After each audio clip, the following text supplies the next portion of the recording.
Hello, welcome to ANA community.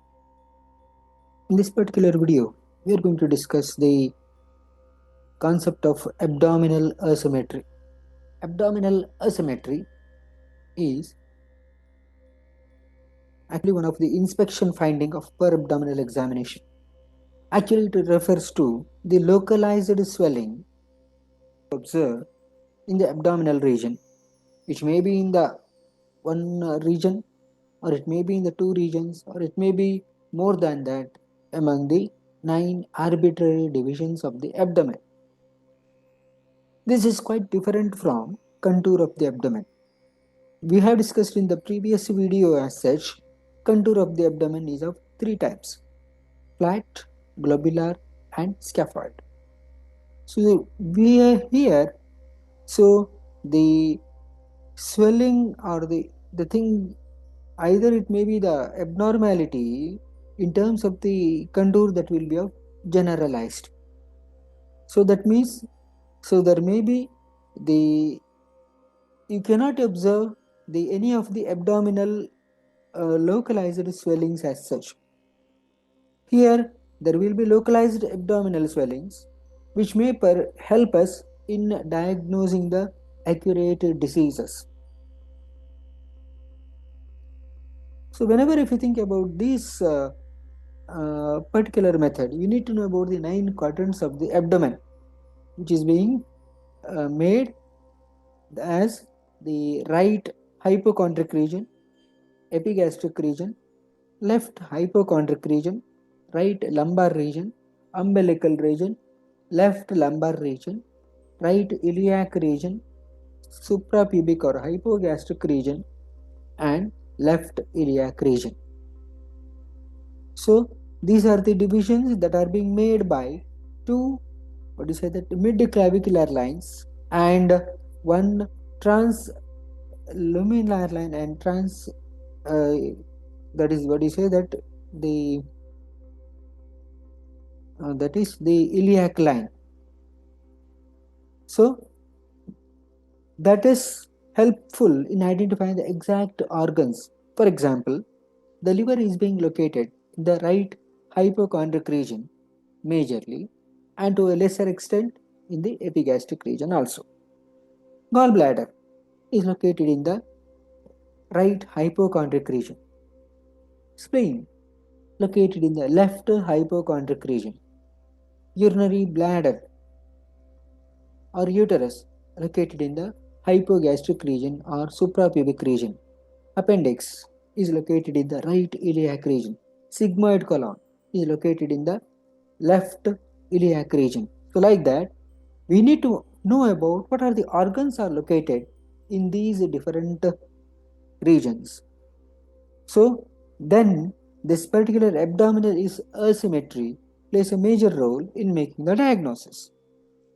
So let us look into these with one or two examples. So here the swelling is being observed in the suprapubic region. If this is being present, then most of the occasions there may be a possibility of the person may have reduced micturition. That means the person will not be having the passage of urine itself, or sometimes the person may have retention of urine. In this particular occasion, the diagnosis may favor towards the affliction of a urinary bladder. Suppose if the person is a lady who is having the absence of menstruation and you are going to observe the swelling in the suprapubic region, then the first and foremost diagnosis you are going to think of, that is the diagnosis of a pregnancy, has to be ruled out first. In this way, the abdominal asymmetry may play a role here. So here when you think about this, there are the one major issue is the direction of umbilicus. If you are looking the direction of umbilicus and if you are seeing the direction of umbilicus is upwards, then it is indicative of the swelling is arising from lower abdominal organ. And if you are looking into the direction of umbilicus is downwards and the person is having asymmetry of the abdomen, then it usually indicates the swelling of the abdomen is arising from upper part of the abdominal region, such as liver or stomach or sigmoid colon or the spleen, etc.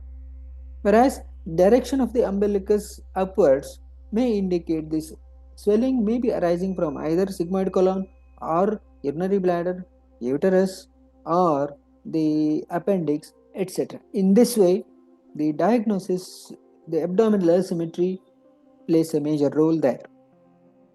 So here, the person is having a localized swelling in the epigastric region.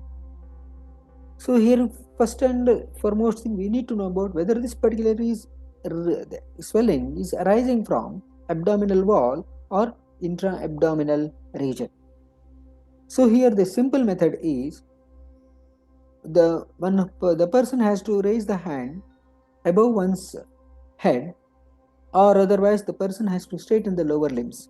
This actually results in the tightness of the abdominal muscles, and if the swelling is very prominent even after doing this particular maneuver, that indicates the person is having the swelling in the abdominal wall.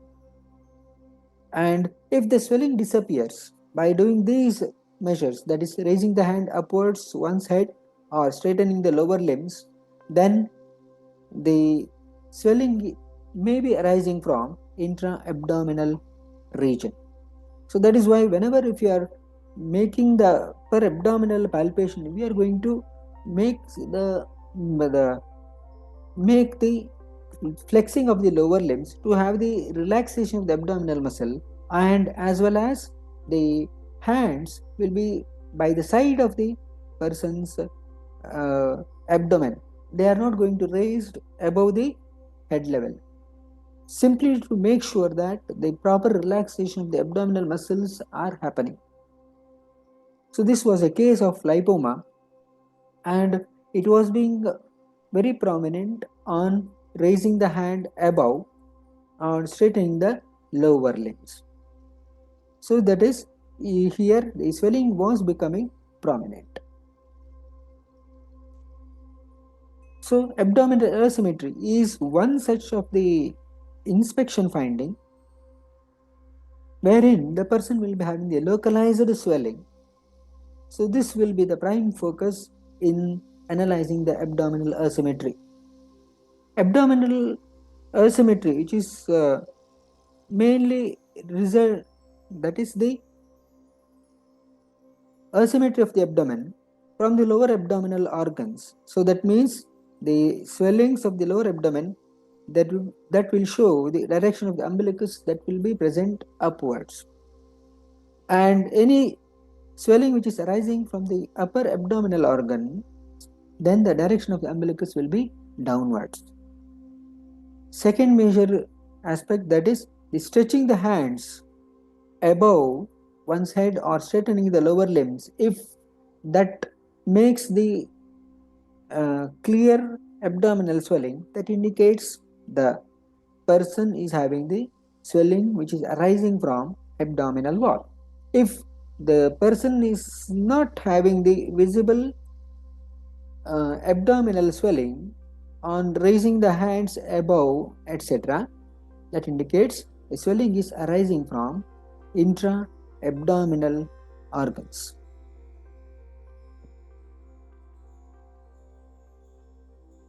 What are the major key takeaways from today's discussion? Mention in the comment box below. What is the one video that you would like to hear in the coming days? Mention in the comment box below, and spread this particular video to maximum number of true Nidana learners so that we can make a huge movement out of this particular small message. That's all for today. Something more in the next video. Thank you.